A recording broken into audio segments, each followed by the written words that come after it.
And that's what we want this covenant to be. We want to have that relationship with God, and we want to teach that to our children diligently because our parents taught it to us, and we want that to be passed down through the generations. That protection that God is going to give us. And you know, that we all talk about how God loves us unconditionally.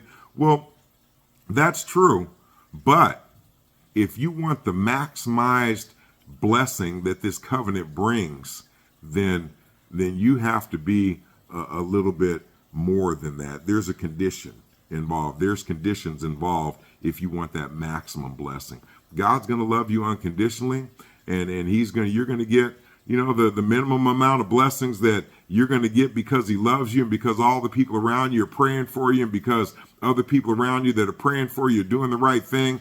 And those blessings kind of trickle down to you, and you know, you get through some things that some people don't get through. But if you want the full blessing, if you want the maximum effect, if you want the total blessing, the one that's going to make it well with your soul, and the continuous blessings to just fall out of the sky when you weren't even asking for a blessing, and boom, there it is. And you didn't even ask for that, but it came to you because you deserved it, because you earned it, because you worked for it, and because God knew you needed it, even if you didn't know yet that you needed that. God will bless you today on something that you don't need till next year, but he's putting it in place now so that when you need it, it's already there.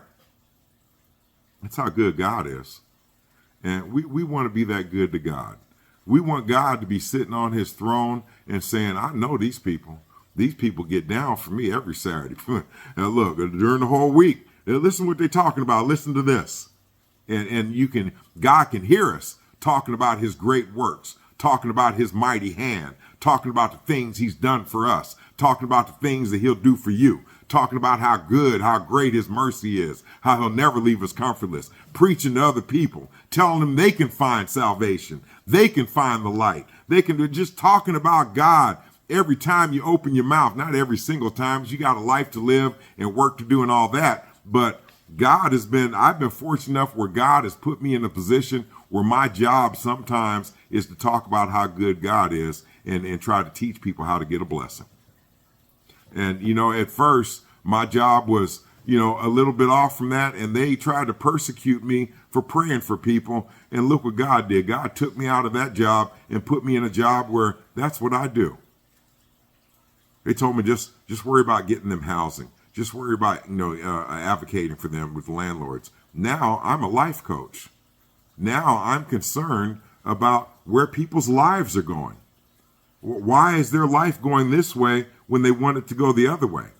And I get to make suggestions on what they should do to make their life better. God put me in that position because that's what I was doing anyway. And that's a blessing in itself. You know, that's how good God is to me. God put me in a position to make up for all the bad things I did, even though I didn't know that I need to make up for all these things. And every single day, I'm in a position where I can earn more blessings. And not only do I earn more blessings, I have more blessings to try to pass on to the people that I love that need these blessings.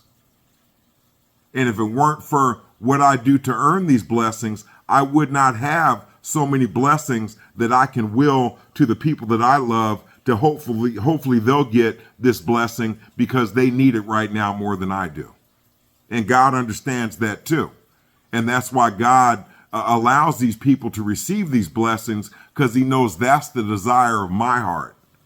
And if I'm doing what I'm supposed to do, God is going to give me the desire of my heart, and he's going to bless these people because I love them so much. And so I don't want to go on and on. This time it's only been 23 minutes and 15 seconds. I can live with that. I hope everybody else can. I hope this sermon wasn't too long. I hope it was effective. I hope it helps prepare us for the future and what's about to come. And I can promise you this is coming. I can promise you right now is the time to prepare for this, or we're going to get, you know, that old saying, don't get caught with your pants down. We don't want to get caught slipping. Okay? We're going to prepare for this and we're going to be ready for this, and God is going to be with us.